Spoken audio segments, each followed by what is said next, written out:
আসসালামু আলাইকুম। আমি লুনা মৌলভীবাজার থেকে আছি আপনাদের সাথে। আমার পাশে আমি চ্যানেলে সবাইকে স্বাগতম। ভিউয়ার্স বন্ধুরা, আরেকটি নতুন দিনে আপনাদের মাঝে নতুন আরেকটি ভিডিও নিয়ে আমি চলে এসেছি। তো বন্ধুরা, সবার প্রতি অনুরোধ থাকবে ভিডিওটি শুরু থেকে শেষ পর্যন্ত আমার পাশে থাকার জন্য। আর আপনি যদি আমার চ্যানেলে নতুন হয়ে থাকেন তাহলে আপনাকেই বলছি, প্লিজ আমার ভিডিওর কোনো অংশ যদি আপনার মনে একটু স্থান পেয়ে যায় তাহলে আমার চ্যানেলটিকে সাবস্ক্রাইব করে আমার পাশেই থেকে যাবেন। তো বন্ধুরা, সকালবেলার নাস্তার জন্য আমি আজকে ঝটপট নুডলস বানিয়ে নিচ্ছি, সেগুলাই আপনাদের মাঝে এখন শেয়ার করব। তারপর বন্ধুরা দেখবেন আমি আর কি করি। তো থাম্বনেইলে সবাই লেখা নিশ্চয়ই দেখেছেন, যারা এসেছেন আমার ভিডিওতে অলরেডি সবাই জানেন এবং দেখেছেন যে লেখা আছে, বাড়ি বানানোর স্বপ্ন পূর্ণ হবে আমার, হাজবেন্ডের সহযোগিতা ছাড়া অনেকগুলা টাকা হাতে পেলাম। হ্যাঁ বন্ধুরা, এই বিষয়ে বিস্তারিত কিছুক্ষণ পরেই আপনাদের সাথে শেয়ার করব। তো ততক্ষণে আপনাদেরকে বলি, যারা আমার ভিডিওটি দেখছেন প্লিজ আপনারা স্কিপ করে ভিডিওটি দেখবেন না, এতে করে আমাদের চ্যানেলের অনেক ক্ষতি হয়ে যায়। আর একটি লাইক অবশ্যই দিবেন আপনি যদি আমার ভিডিও দেখা শুরু করে থাকেন তাহলে, কারণ আপনার একটি লাইকের কারণে আরও অনেক ভাই বোন আমার ভিডিওটি দেখার সুযোগ পাবে। তো বন্ধুরা, এই হচ্ছে আমরা এখন নুডলস দিয়ে সকালবেলার নাস্তাটা সেরে নেব, তারপর কিন্তু চাও খাবো। আর বন্ধুরা, আপনারা সবাই কি ভালো আছেন?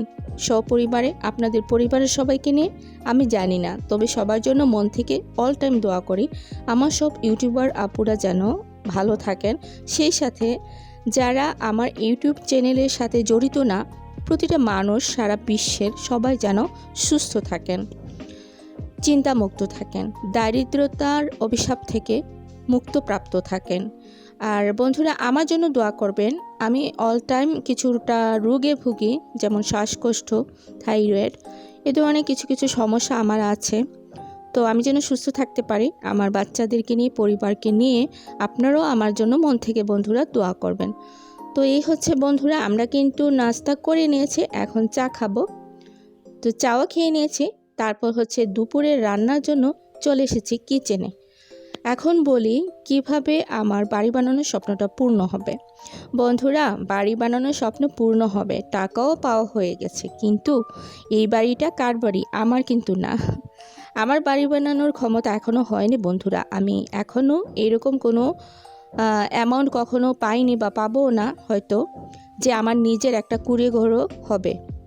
কুঁড়ে ঘরও যদি থাকে সেটা অনেক বড় কিছু আমার মতো মানুষের জন্য। আমি একদম মধ্যবিত্ত একটা মানুষ। তো যাই হোক, সেই বিষয়ে আর কথা বেশি বাড়াবো না। আমি মনে করি প্রতিটা মানুষের মাথার উপর একটা ছাদ থাকা দরকার। তা এখন কার কথা বলছিলাম সেটাই বলি। একটা আপুর কথা, গত কিছুদিন আগে যারা আমার ভিডিও দেখেছেন তারা জানেন যে আমি একজন আপুর কথা আপনাদের মাঝে শেয়ার করেছিলাম। আপুটা হচ্ছে অসহায় আপু, যে তার বাচ্চাকে নিয়ে বস্তা গায়ে পরিয়ে শীতের রাতে শুয়ে থাকে রাস্তায়। তো সেই আপুটাকে একজন ভাই সহযোগিতা করার জন্য এখন কিন্তু এসেছেন। সেই ভাই সেদিন আপুকে একটা কম্বল এবং বাচ্চাটাকে শীতের কাপড় দিয়ে গিয়েছিলেন।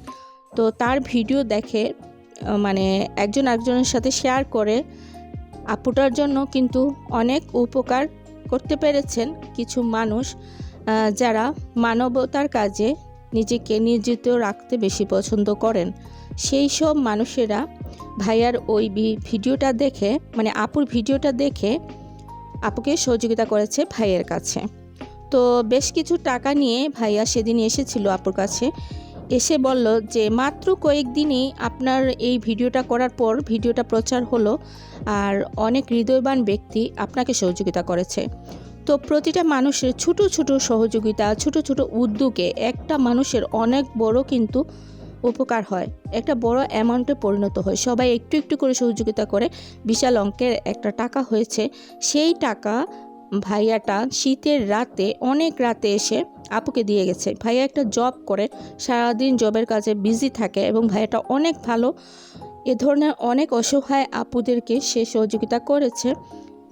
আগেও আপনাদের মাঝে আমি 2-3 বার শেয়ার করেছি। তো ওই ভাইয়াটাই আপুকে সহযোগিতা করতে আবারও তার সহযোগিতার হাত বাড়িয়ে দিয়েছিল। এখন ভাইয়া এসে আপুকে বেশ কিছু টাকা দিয়ে বলল যে আমি চাই না, অন্তত আপনার হাজব্যান্ড চাইলো, আমি চাই না যে আপনি রাস্তায় পড়ে থাকেন ছোটো একটা বাচ্চা নিয়ে। আপনি কারো বোন, কারো মেয়ে, কারো ওয়াইফ, কিন্তু আপনার হাজব্যান্ড আপনাকে রাস্তায় রেখে গেছে, কিন্তু আমি কিন্তু সারা রাত ঘুমাতে পারছি না আপনার এই বাচ্চাটার জন্য, আপনার জন্য। যে একটা মানুষ কতটা অসহায় হলে রাস্তায় পড়ে থাকে। ওনার কিন্তু মানে বাবা আছে, কিন্তু বাবা আরেকটা বিয়ে করেছে, সৎ মায়ের সংসার, তো সেখানেও যেতে পারছে না। আর সে তার হাজব্যান্ডের অপেক্ষাও করছে যে তার হাজব্যান্ড আসবে আর সে যাবে। কিন্তু আদৌ এটা কি কখনো পসিবল হবে বন্ধুরা? আমি জানি না, ভাইয়াটাও জানে না।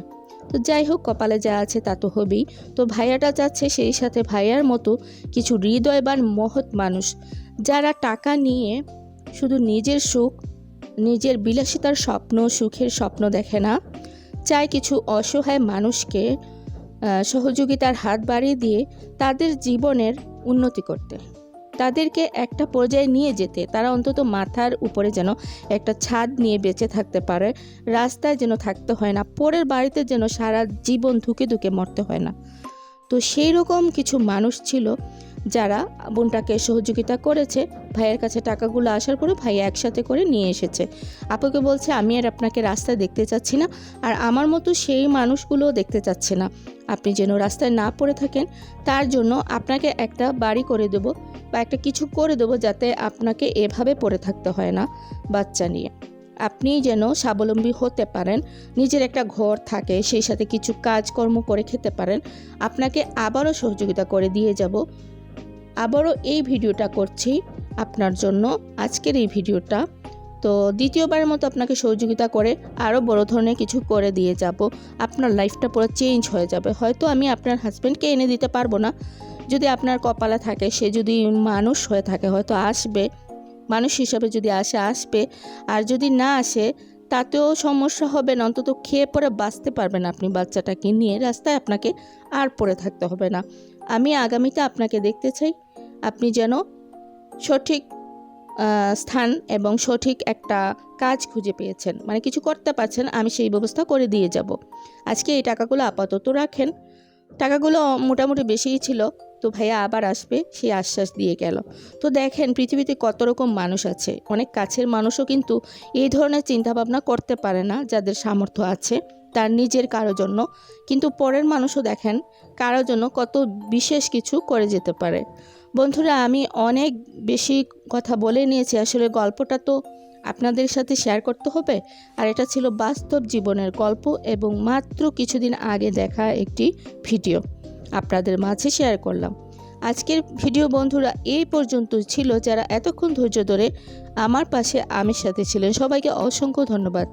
আবারও দেখা হবে, আবারও ফিরে আসবো নতুন কোনো দিনে, যদি আমি সুস্থ থাকি, নতুন কোনো ভিডিও নিয়ে ইনশাআল্লাহ। সেই পর্যন্ত দোয়া রাখছি, সবাই ভালো থাকবেন, সুস্থ থাকবেন। আল্লাহ হাফিজ, আসসালামু আলাইকুম।